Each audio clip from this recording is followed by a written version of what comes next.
Yan po, re-repair namin, oh.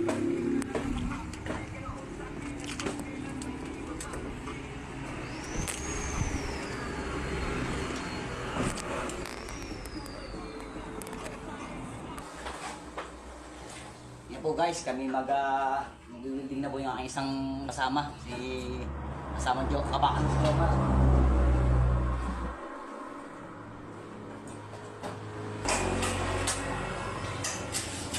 Ako naman po, nililayout ko muna po yung mga puputulin.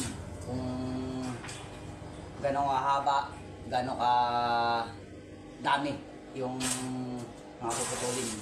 Nililista ko na po yung kanyang mga puputulin na mga pasigad, mga rapper. Tapos isusunod po natin yung mga siparlings na puputulin.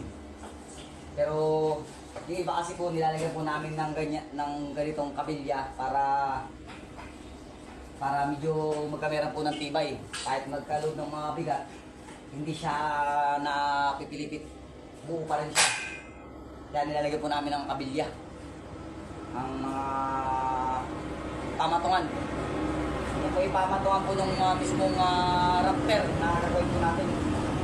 Streamline lang po yung ating gagawin dito. Simple yan lang.